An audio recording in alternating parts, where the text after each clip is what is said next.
Hello everybody, welcome back to another episode of Vegan Proteins Muscles by Brussels Radio. My name is Danny. And I'm Giacomo. And this is episode 136.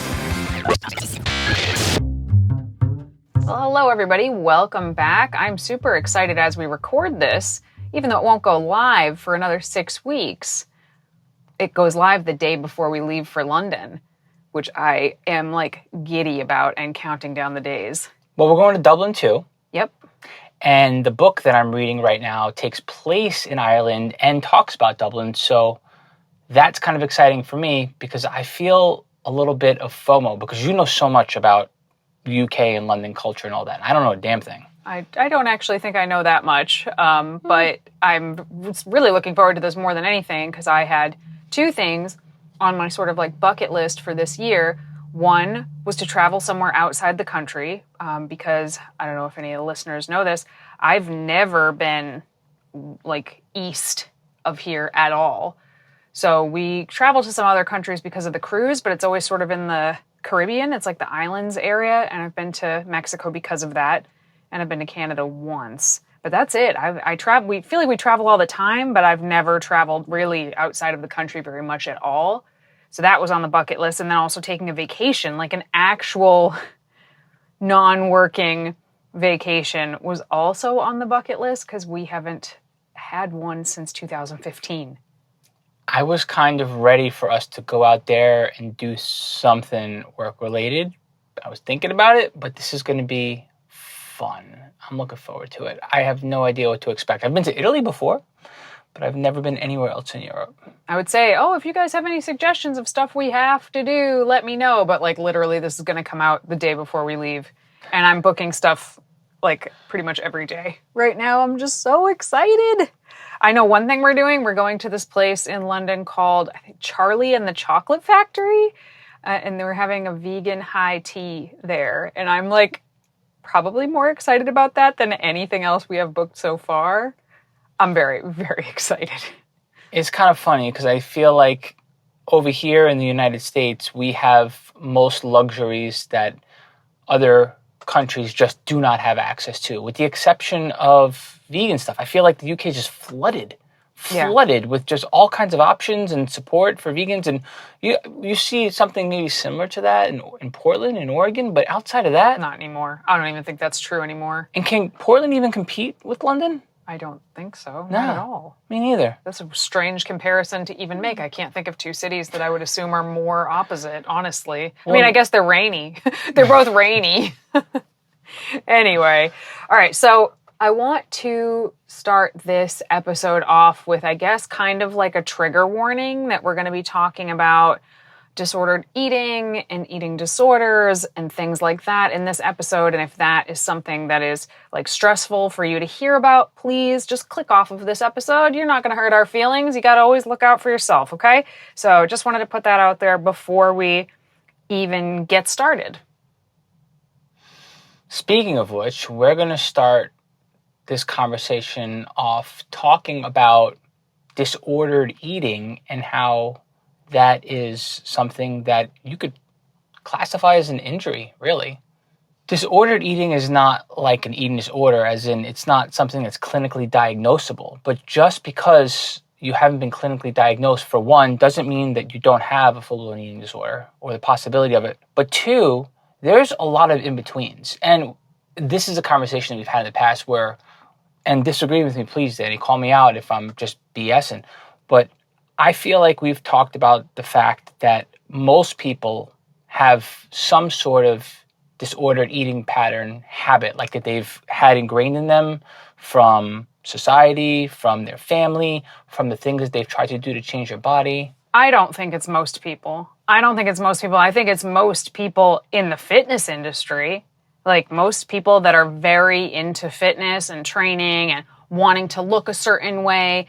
I think in that sphere of people, more people have some kind of disordered eating than don't. But in the general population, I don't think so. I think most people could probably stand to improve their relationship with food a little bit, but I wouldn't go so far as to call it you have disordered eating. So let's back up and talk about what the difference is, basically. So in order to be diagnosed with an eating disorder, whether that's anorexia, bulimia, there's also EDNOS, which is eating disorder not otherwise specified, binge eating disorder, etc. For somebody to sit you down and actually diagnose you with one of those things, you have to meet certain criteria. When they're talking to you and assessing you, you have to tick like a certain number of boxes. And they're very specific, like surprisingly specific boxes, in order to be diagnosed with something. And in fact, the addition of EDNOS, eating disorder not otherwise specified, is relatively recent because I think of how many people were coming in that didn't quite tick all the boxes in these neat little categories of anorexia or bulimia or binge eating disorder, but they had enough random boxes checked off that they kind of had to find a place for them. So that is what we would consider to be an eating disorder. However, there are a lot of people, like you mentioned, that are not diagnosed with an eating disorder that I think certainly check enough boxes that we could say like they have disordered eating. And I know that that sounds like semantics, and it may very well be semantics. It may very well be somebody with an eating disorder that just hasn't been diagnosed. But for the purposes of this particular podcast, I think we should just talk about all of it like under an umbrella of disordered eating, you know? Sure. So it's kind of like all squares are rectangles, but not all rectangles are squares. It's kind of like that. Like if you have an eating disorder, you definitely have disordered eating. But if you have disordered eating, you may not have an actual eating disorder. Does that make sense? Yeah. Okay. Cool. So yeah, in the fitness world, I think, let me explain how I even started to think about this. So recently, a friend of mine, twice in 1 week, was like, oh man, I have a friend that OD'd. And then a few days later, like I have another friend that OD'd. And I was like, man, like what kind of people are you hanging out with that you have 2 friends that OD in a week?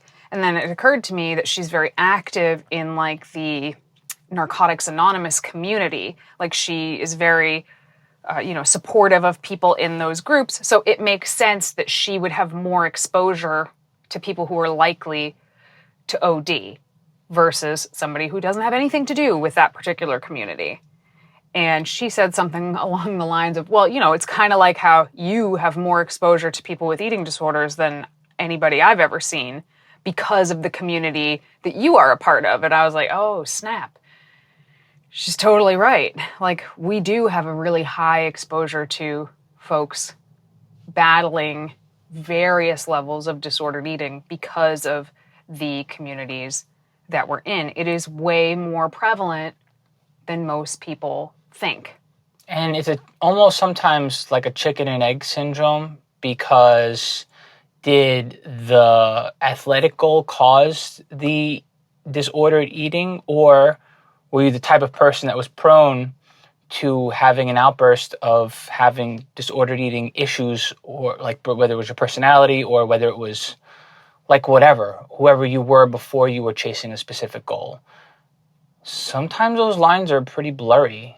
I think it can be both. I think it really can be both, because I've seen some people come into fitness, and I think, and it could be other goals too, but obviously we operate in a bodybuilding heavy world here, like Giacomo and I. But I've heard similar stories about dancers or gymnasts, so I'm sure this happens in other sports as well. But in the bodybuilding world, I've seen people come in that seemingly had a perfectly healthy relationship with food and their bodies, and then a couple years later, absolutely do not anymore. And then I've also seen people who already had really like not awesome relationships with food and their bodies and got into bodybuilding to solve that problem, and it sometimes only made it worse. Or sometimes it makes it better, but that's like a very small percentage, and talk about that maybe later. Opposite, where someone is perfectly fine and they don't have the right kind of guidance, or they take a wrong turn, they're trying to achieve something and now they have an issue. Right. So, yeah, I don't think it's just like, oh, if you just start lifting weights and caring about what you eat, you're going to develop some sort of disordered eating. But I certainly think that there's a lot of guidance out there that absolutely will steer you down that path, and you might not even realize it until it's too late. Why don't we start to pick apart some of the things that might cause this that are a little more clear? I think the most low-hanging fruit here would be tracking what you eat. I think maybe. I actually don't think that's... I think the number one thing is black and white thinking. Black and white thinking of these foods are good, these foods are bad, and if you eat this food, then you are bad and you are not reaching your goal. Okay, so you're saying having some sort of a need to eat certain foods to achieve your goal and those foods only. We're not talking about protein per se, we're talking about like typical... Yeah. I'm talking about bro meals, for example. You can eat, and let's use vegan versions here, but obviously most of the coaches that do this are not vegan, but like you could eat tofu, tempeh, seitan, sweet potato, oatmeal, broccoli, almonds. That's your list. Done. You eat those foods. And nothing else. And if you eat anything that isn't those foods, like, oh, you ate white rice? Bad.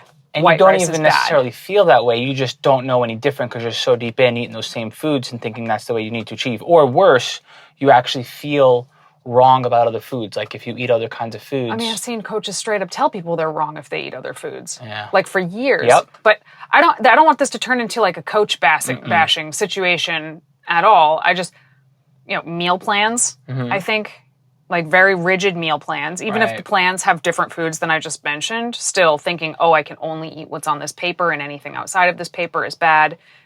You mentioned tracking. I think tracking, I think all of these things can have benefits, but I think tracking absolutely has its benefits, but I think obsessive tracking and anybody that encourages that, like, I don't think that's helpful at all. And I think that some people just, their brains get hooked on numbers, period. Well, it's tough because you have to understand how to have access to a tool and develop it skillfully in the right kind of way because there's no end in sight. You could track every micronutrient, every macronutrient, and every gram of every piece of food. And if you're not careful about it, there's no one left to blame. You got caught up in a system that you did not know how to manage properly. And that's kind of scary that you could go into it with the best of intentions. I think a lot of people do go into it with the best of intentions. And sometimes there isn't even someone else feeding you in your ear saying, do it this way, and you just wind up getting hooked on the system in the wrong way. You actually, in my opinion, you need to have someone in your ear showing you how to track and to do it in a way where you can be calculated, but also not obsessive. Does that make sense? Well, yeah, I think you need, first of all, I don't think you need a coach telling you this, that, or the other in order to fall down this pattern. You said you don't need anybody telling you. No, there's always somebody telling you. There's always somebody on Instagram telling you. There's always somebody on TikTok telling you. True. There's always some magazine at the checkout telling you that if you eat this food that you're going to gain all this weight. And then you're like, okay, now carrots are bad. Like, I can't have carrots. And you move on. And like best of intentions, just trying to be a healthier, fitter person. And then one day you realize like food has taken over like 60% of your brain all the time. And even if all you're eating is quote unquote healthy foods, like that mindset is not healthy. No, not at all. I like the idea of having the option to have foods that are not like super nutrient dense and not necessarily choosing that option all the time or super often. Does that make sense? Like, okay, if I wanted to eat pretzels today or if I wanted to eat a candy bar, I could. That doesn't mean I'm going to eat a candy bar and pretzels every day. Well, yeah, I think that's a really important principle to teach all the time. That's what flexible dieting is, in my opinion. Exactly. Not that flexible dieting is a cure-all to avoid some sort of disordered eating. It's not. You can still develop disordered eating that way. I think it's harder than the other ways. But again, if your brain just latches onto numbers really hard, then, it could be possible. But all of this to say that I think that when we start training, when we start lifting weights and getting into fitness, we all know there's certain things we need to watch out for in the gym.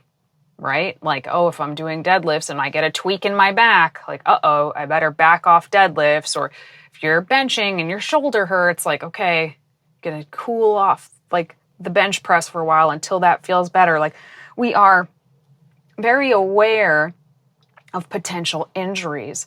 And we all know, like, okay, I need to do this with good form so I don't get hurt. But those are just physical injuries. And I don't want to downplay physical injuries, but I think that physical injuries are actually a lot easier to heal than mental injuries. Well, half the time you don't even realize it. That's the scary part. What are you going to do? Have an x-ray of your brain and be like, this wire's crossed? No, your brain's just not focused on living in a way where you're actually having normal food behaviors and a normal healthy lifestyle while you're still getting aggressive results and you're still being fit and healthy. Whereas if you're like Danny is mentioning, if you it's obvious when you have an injury where your back hurts or your shoulder's feeling tweaky.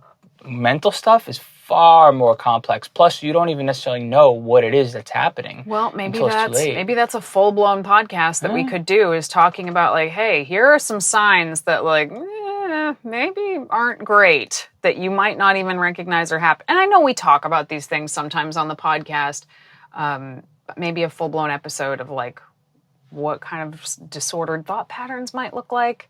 But even that is tricky because you might have one or two of these, but food doesn't dominate your life. I think that's the key element here, is that food and food thoughts, planning for food, getting really excited about food, really, really spending a lot of time thinking about food, what you're going to get at the grocery store. You're excited to like organize it. You want to watch the Food Network. Like when food is just taking over your brain, that is, to me, that's the number one biggest red flag that your relationship with food is going poorly. The easy solution would be to take a look at what you're doing and find a way to plan things in a more simple fashion. Because a lot of the things you mentioned, you do have to do in some way, shape, or form. I don't necessarily mean like having your whole world revolve around food. However, you got to be aware of what kind of groceries you need.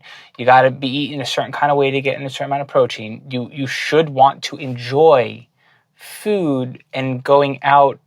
However, when it becomes an obsession, when neuroticism meets obsessive thoughts and behaviors, and then your time is being spent that way, and your wheels are constantly spinning consciously and in the back of your mind, it's like, where's your quality of life at? What are you doing, right? And then you look around and you're like, well, I don't need to do it this way, but I'm not doing it this way. But how do I stop doing it this way? Right. And that's where it's easy to like settle into negative emotions and feel powerless, because it's like, well, I have to do this, so I need to do this, and I kind of blame myself. There's really nothing I could do, and I have to. No, there's more than one way to get from point A to point B, and you can absolutely find a way to reprioritize how you take care of yourself and nourish yourself while still going to extremes when it comes to whatever your goals are. There is a way. It's just challenging. Well, I mostly agree with what you just said, but there's a certain group of people that I actually disagree, and that I do want to talk about that, but I'm going to back up and say something I forgot to say a second ago. When I said like thinking about food all the time, I made it sound like it was all good. Oh, I'm so excited to go grocery shopping and buy this or that. But it can also be negative thoughts about food too. Like, no, you can't eat that. You absolutely cannot eat that thing. Or, oh, I can't believe you ate that thing. Like, how did you do that? Now you're going to have to do X, Y, Z to deal with it. Like, that's still food occupying your brain. Also not good. But I absolutely think there's a way to achieve really, really, really good results without all of that stuff. That said, there is a group of people that have to go there to achieve what they're trying to achieve, and it is competitive bodybuilders. And anybody who wants to look like a competitive bodybuilder standing on stage, I firmly believe at this point in my life that there is no way to do that without flirting with disordered eating behavior. Well, of course. How can you possibly have the ability to function when you don't have enough glucose being funneled to your brain to be able to think properly because you're so lean, and you are so lean that you have low energy? So like the idea of food is there haunting you because you need to eat in order to have energy, but you shouldn't be eating because you have to get even leaner. And all the while, you have to be completely aware of, to the gram, honestly, of the foods that you're eating. To the gram. To the gram. To the minute. Mm-hmm. And you have to be careful of the kind of foods that you eat, because if you go the wrong way and your palate starts to become fixated on stuff that's like exciting, super sweet, super whatever, rich, then now you risk eating in a way that is going to throw off your game competitively. So it's yeah, I mean, but the thing is, right, you can do that for a period of time. You can hold off that stuff for as long as possible, and you can get out of it safely. Well, it's just very risky. I mean, you can. I mean you as an, well, it's a learned skill, and unfortunately it has to get, I don't want to say it has to get worse. You have to go down a path where you're probably going to get banged up a little bit before you can find a way to actually do it well. Well, I don't think you need to be a competitive bodybuilder to suffer any of the stuff that we're talking about. But I think if you're going to be a competitive bodybuilder, you are going to deal with the stuff that we're talking about right now. You are going to, by nature of what you are trying to accomplish, you absolutely 100% are going to have to be playing with fire with a lot of these behaviors that if you did it in front of a clinical psychologist, they would say, you, sir or ma'am, have an eating disorder. Like any psychologist that watched a bodybuilder and how they ate in the final weeks leading up to a show, in the final like 6 to 8 weeks, they would absolutely diagnose that as an eating disorder. Well, think about it. Starvation isn't an eating disorder. Starvation just means you're starving and you have no access to food for whatever the reason, or you're just, well, I suppose you could intentionally. But what I'm getting at here is you take starvation, right? You're eating, basically, you're eating like that, but now you have to keep your muscle. That's crazy. That is a very hard thing to do. You can't just do that naturally. You got to go through some crazy lengths. You're starving, but it's complete. I mean, I don't want to compare bodybuilding to like actual starvation because you're surrounded by food. Like you're choosing to do this. Somebody who's actually starving is not choosing to do this. Again, that's part of what makes it an eating disorder is the choice, or at least appearance of choice to do it. And because of all of that, the same way we have to watch out for creaky knees and bad backs and shoulder tears and all of that stuff, we also have to be warning our clients that decide that they want to achieve this particular goal, because they're going to do it. People are going to, for as long as time exists, people will try to get in bodybuilder shape. And if people come to us and they want to get in bodybuilder shape, we'll say, hey, yeah, we can totally do that. Here are the risks that we need to be aware of on day one. I need you to keep your eyes open for these things. And if they start to happen, we need to talk. Like, we have to talk about these things almost before they happen so that we can try to prevent them as much as possible. Because even when it is your choice, it doesn't mean that you're immune to things happening that are outside of your control, and you could turn around one day and be like, crap, I'm right in the middle. I'm in the throes of some serious disordered eating. Crap. Yeah. How did I get here? This was my choice. I didn't have an eating disorder. And you might necessarily have like a clinic diagnosable eating disorder, but you're in a place where you may need someone else to hand you a shovel and help you dig yourself out of whatever you got yourself into, or it may be time for you to also assess and be like, okay, I'm in a hole. How do I get out of this hole right now? Right. Yeah, totally. Because I think most people, when I'm saying this, are like, yeah, I guess you would have to be absolutely obsessed in order to achieve this stage type of a look. What about when that is over? Learning how to dial those sorts of things back to something that looks like normal again without going too far in the other direction, that then we're looking at something closer to like a binge eating disorder when the pendulum swings too far back in the other direction, which is also super common. Like, just learning how to become a normal person again after getting in that kind of shape is, in my opinion, 10 times harder than getting into that shape in the first place. Oh, yeah. Totally, because there's no reward. The reward is to like not be sucking, to not be in a crappy position where you're like, I'm so ashamed of myself. Like, I can't figure it out. I'm eating like a butthole. I feel like crap about things. I don't have the confidence to like train anymore. And I did this thing, and now I almost like borderline regret it. It's a pretty crappy place to be in. And you're like, oh, right, whatever. My body's going to be fine. It's going to be fine. It's all fine. I know how to do this. And then you like can wind up grasping at straws and getting back to the things you know that work when you were competing, and talk about a recipe, not for disaster, but like just not a fun place to be in. It's tricky. It's super tricky. Oh, and all of that. And by the way, you now know what you are capable of looking like. And that will be the new bar that you will always hold yourself up to in your mind. Right. So you perpetually feel like you look crummy all the time. The amount of times you go back to a formula that works on purpose because it works, it's the easy way to do it, right? But just because you got a certain way to be able to get stage lean doesn't mean you should repeat that process. You should be able to grow and get better at it and not be quite as much at risk of being messed up after the fact.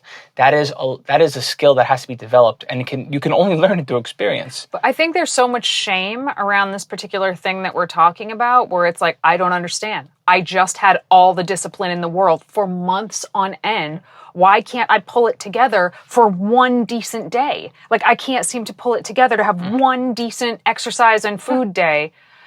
And the shame around that of like having, first of all, it's visible. People can see it. So it's not like you can hide it. And then having to like even think about talking about that to somebody feels very, very shameful. And I wanted to make this podcast to say, it's not shameful. It's way more common than you think, and it's only seems shameful because so many people that are dealing with it don't talk about it. So it feels like this big secret. Like I have to keep this big secret, even though I can promise you that pretty much anybody who's ever stepped on stage and like looked like they belonged on stage has dealt with this to some degree. And, you know, how well they dealt with it, how quickly they were able to like normalize again, I think really, really depends on the guidance they had going into it in the first place. And sometimes the guidance coming out of it as well. There's a reason we don't just stop working with people right after they compete. Like it's in our contract. Like we have to work with people for at least a month after they finish competing to make sure they're okay, you know? But it's an injury. And I think those sorts of disordered eating behaviors are an injury just like tennis elbow. Like, and it has to be viewed as that. You know, we always say when you're in fitness for long enough, you're going to get injured. You're absolutely going to get injured somewhere. It's just part of the process. I will also argue that if you don't get into fitness for long enough, you're also going to get injured, but that's a separate story. But those mental injuries can be just as awful as the physical ones, sometimes worse and harder to heal. Hey listeners, we hope you have been enjoying this episode, and we appreciate your love of all things vegan fitness. For those of you who want even more support on your vegan fitness journey, check out our Muscles by Brussels community and become a member. By joining the team, you are one of our exclusive VIPs. As a member, you'll find over 200 macro-friendly, high-protein recipes that can meet any of your meal planning needs. You'll also receive training programs that update monthly. This training has progressive overload built into it, so you can be sure if you're following the program, you are making progress. All of this and more is located inside our Vegan Proteins members-only app. As a Muscles by Brussels member, you'll unlock bonus courses, challenges, and more every month. You'll also be invited to our live Zoom video calls, which happen 2 times a month, and are absolute gold to those who show up. And if you can't make the calls, don't worry, you have the opportunity to email us whenever you want.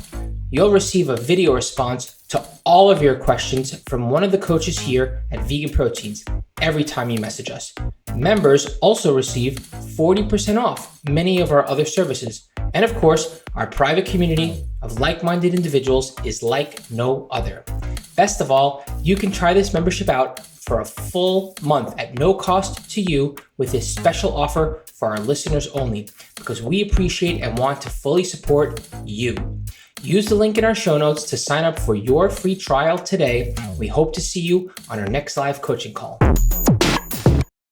So how do you take an extreme version of yourself and all the success that you've achieved to be able to get there and do it in a way where you can still continue to focus on being fit and healthy? Well, I think I don't want to, in this episode, I don't want to get into like, oh, well, here's how you fix disordered eating, because that would be like bullshit, right? Yeah. It's not something you can cover in a podcast. But I do think there are things you can do that would depend very much on the person. I think it depends very, very much on the person and what they're going through. So I don't want to dive into specifics here. But I would say if you really are struggling, like, reach out for help. Get help because you're injured. And, this could be talking to your doctor, your primary care. This could be talking to a therapist that specializes in disordered eating. It could be talking to a qualified coach who could help you sort of back out of these things. It could be all three. Mm-hmm. I've worked with clients where I am just part of their team to help them get back to normal. I do want to add, in those instances, I didn't put them through prep. They came to me after their prep, way, way down the rabbit hole, and I became part of their team. And even still, you could have the best support system and have the best of intentions and even apply yourself as best as you possibly can. You could turn around and still have an issue. Mm-hmm. That's tough. Yeah. And I absolutely love the way it's being framed here as an injury instead of like throwing some sort of stigma about it or this or that. Because when you think of yourself as an athlete and you think of yourself as getting injured, it's pretty easy to logically be like, okay, well, yeah, it makes sense. I train really hard. Mm-hmm. I train my mental really hard to be able to do what I'm going to do as well. And now I just have this like little mental injury, and that's actually part of the process of being a better athlete. Mm-hmm. And now I got to work on my injury and get better, as opposed to like having any sort of stigma around it or judgment, because that's when the negative emotions actually get the better of you and they're no longer helpful for you processing what the hell is going on. Yeah. And I mean, I think anybody who wants to get in that kind of shape, like super, super lean, the reason they want to do it is because it tests all their limits, right? And that's part of the appeal, is like, can I achieve this borderline unachievable thing? Let's see. And in order to achieve that, you're going to have to like work these mental parts of your brain around food, particularly, harder than you've ever had to before. Like, yeah, that discipline button has to be turned up to 11. And, just like if you overtrain any muscle, you train it until it breaks. Like, you can train this button, this knob, until it breaks. And then you got to take care of it. Right. The easy out, what I see people doing in the beginning where they want to feel capable, when they're first starting to do something like this, it's like, just give me the answer. Just tell me what to eat. Just put it on paper and I will do it. Because I'm the type of person that if you stick a gun to my head and say, if you do this, I won't shoot you, I will be that kind of person that does it. What a strange analogy you made there. It's a metaphor. It's not an actual, because there ain't no gun to your head, but you're going to do it anyway because you are that kind of person. Right. Right? So here's the deal. Let's say you're that kind of person who's going to do something no matter what. You don't necessarily want to think about it because maybe you feel like you're going to think yourself out of it. You don't want to complicate things. You want the easy solution. Let me eat meals A, B, C, and D, and that's it. And I feel like that works. You get what you're looking for on paper. But after the fact, do you really know how to navigate what's going to happen to you when you got to get back to a more stable place, mentally and physically? The answer is obviously no. Is it a lot harder to be able to need to think your way through this stuff and like set up your mindset and your mental just as much as your physical? Yeah, it is. But it's worth it because you're going to protect yourself against getting messed up after the fact. Yeah. So I want to talk, I know we just talked quite a bit about people who are trying to get shredded, but there's I would say more people than not are just trying to get in really good shape. Like, and I think that's a separate category. Like, really good, you got some muscle definition, maybe you can start to see like the hint of some abs coming along. Like, I think that you can get there without having to do all the stuff that we just talked about. However, I think most people in the general population trying to get fitter keep copying bodybuilders and getting themselves in hot water. You really think that, huh? Oh, I know it. I know it because I did it. Like, I did it when I was 18 years old. I vividly remember copying Nicole Wilkins' diet, vegan version of it, of course, which was super hard at the time. And it was literally like my breakfast would be like plain tofu scrambled, to replicate her egg whites, and like 10 almonds and whatever. And it sucked. and also just feeling like I needed to measure everything to the gram for so long when like there were so many things that I could have focused on earlier on that would have, rather than teach me to be neurotic from day one, could have just taught me like healthier habits from day one that would have taken me pretty far along this path without becoming super neurotic, because you don't have to be shredded. Like I said, you don't have to be shredded to be measuring your food to a T and driving yourself insane. You don't have to be absolutely ripped in order to be dealing with a lot of the stuff we're talking about. You can take these kinds of little dribs and drabs of information that are out, and that's the way information is pushed out into the world these days. Little tiny, little 30-second clips with no nuance. Here's a 30-second clip on this. Here's a 15-second clip on that. I'm going to do these things, and then you turn around and you're like, I don't want to. Well, yes, it is. It's dangerous. Yeah. It's dangerous to be that empowered and with that kind of information without having no access or context, like as far as like what it can do to you or what it's actually used for. But again, everybody's trying to figure stuff out for themselves. Sure. I understand that, and people get excited. They want to go all in. This is it. I'm going to give it 100%, and they may very well, but they might be giving 100% to practices that could potentially cause more harm than good in the long run, versus other things. It's hard. It's very hard to explain in a podcast without, like, I'm picturing specific videos of people doing stuff and like, dipping their lettuce in mustard because it's basically 0 calories. And it's like, okay, do we need to share this with the entire world that you're doing it? I mean, there's certain points when I'm getting ready for a show that I will not do a what I eat in a day video, because I'm like, I don't want to put this out there. Like, I don't want, not even, if one person tries to copy this, it's on me. So I don't want to do that, I wish more people were more responsible with the sort of stuff that they shared, but I understand that the world just doesn't work like that, and it certainly does not reward businesses for being ethical, unfortunately. Side topic. We could really go down a rabbit hole with this stuff, can't we? Oh, yeah. Like, really, really far down. Oh, yeah. But, if you are starting to feel like you are developing some of these disordered eating tendencies, this neuroses, this obsession around food, do not get mad at yourself for it. Do not shame yourself for it. Absolutely don't hide it from everybody, because eating disorders thrive in secret. That's where they live.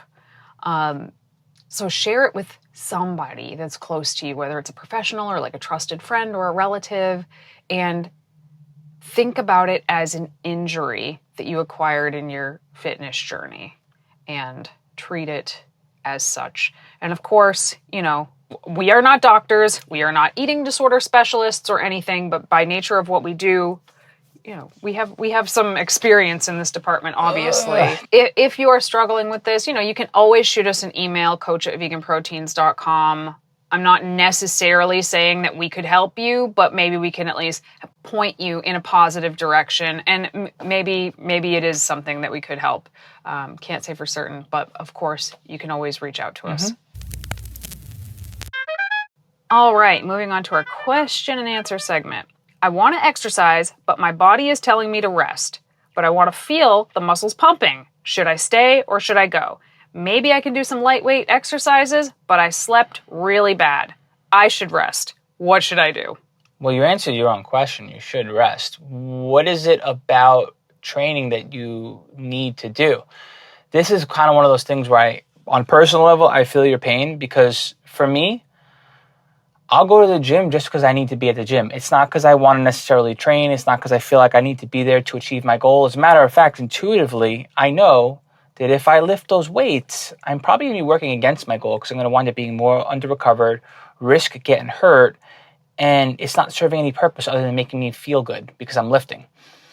That's not reason enough to lift. And it's kind of hard to say, like, I'm going to rest, because you go to the gym and you enjoy it. So I just did this today, actually. Went to the gym and used the and I don't know if your gym has access or not, but hopefully you get my drift here. I used the sauna, I used the steam room, and I used the jacuzzi. And here's the thing. I filled a need. My need was to get out of the house. My need was to do something that felt good. And although it honestly didn't feel as good as lifting, it still felt pretty nice to take care of my body, nourish myself in a way where I'd be working towards my goals, and get out of the house. Because if I didn't get out of the house, you could bet what I would have, guess what I would have done. I probably would have like pissed off and annoyed and all like melancholy about the fact that I wanted to be at the gym and I didn't. And if I did go to the gym and I did lift, I probably really enjoyed the fact that I lifted and I got that endorphin rush. But what would be the consequence of that? Would not be working towards my goals, would be risk of getting hurt, possibly setting myself back and being more under recovered than I should be. So hopefully that helps you think about what to do when like you're at the gym or wanting to be at the gym and feeling like you want to work out, but you know deep down inside that you shouldn't be training. Find something else to do. This question is for you, Danny. Is this the fate of a vegan, to be bloated and flatulent all the time? Let me explain. 5-year vegan. For protein, I eat legumes like sprouted beans and lentils. Lately, the gas has been excessive. So I started with some beanzyme, like Beano, a gas-preventing commercial enzyme. Added bay leaf, added sauerkraut. These things can help prevent post-meal gas sometimes, or so it seems. But the gas-preventing effect of those things is unreliable at best. When I'm in public, this is a problem. By the way, what gives me zero gastric issues is tofu. I eat tofu a few days a week, but I don't think it's a good idea to eat tofu as my sole source of protein. What should I do? So, I don't think it's the fate of the vegan to be bloated and flatulent all the time.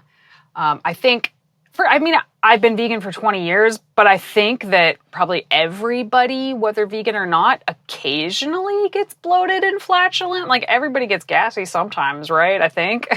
I only have the experience of living in my body, but it happens occasionally, but not regular enough that I would need to like take anything for it ever, really. But I think there's probably a couple of issues going on here. I'm getting the gist from this question that this is a vegan that leans heavily into the whole food plant-based side of things, given their kind of fear of tofu and eating it too frequently. So my guess is that their fiber intake is probably very high, very high. And we all know that beans are harder to break down and harder for some people than others. My experience is that the more I eat beans, the more used to them I am, and they don't make me gassy at all anymore. If I don't eat something for a really long time and then have something new, it might make me gassy if I haven't had it in a long time. So I would say using beans as your primary protein source is just not a good move. Especially if you're getting adequate protein. This is going to be a crazy high amount of beans. And that is probably the problem, is it's just too much beans altogether. And I assume it's paired with things like whole grains and vegetables, which is great, but it could be too much fiber for your body to just break it all down in time for it to not sit and ferment in your gut. So if tofu doesn't bother you, I think having tofu every day is totally fine thing to do. Should it be your only source of protein? No, of course not. I don't think any one food should be anybody's sole source of protein. You should have a variety of proteins. If tofu doesn't bother you, maybe try tempeh. Maybe try seitan. Maybe try textured vegetable protein. Some of these might work for you, some of them might not. But having beans, beans are primarily a carbohydrate source, not a protein source. They're like, depending on the bean, they're like 60 to 70% carbs and like 20% protein. So have beans, have them every day. They're very good for you. But if you're eating like buckets of them, that's probably your problem right there. All right, everybody. Thanks so much for tuning in to another episode of Vegan Proteins, Muscles by Brussels Radio. Stay in touch with us at Vegan Proteins and at Muscles by Brussels on socials. Shoot us an email by hitting the contact button on Vegan Proteins. Once again, my name is Giacomo. And I'm Danny. And we'll talk to you soon.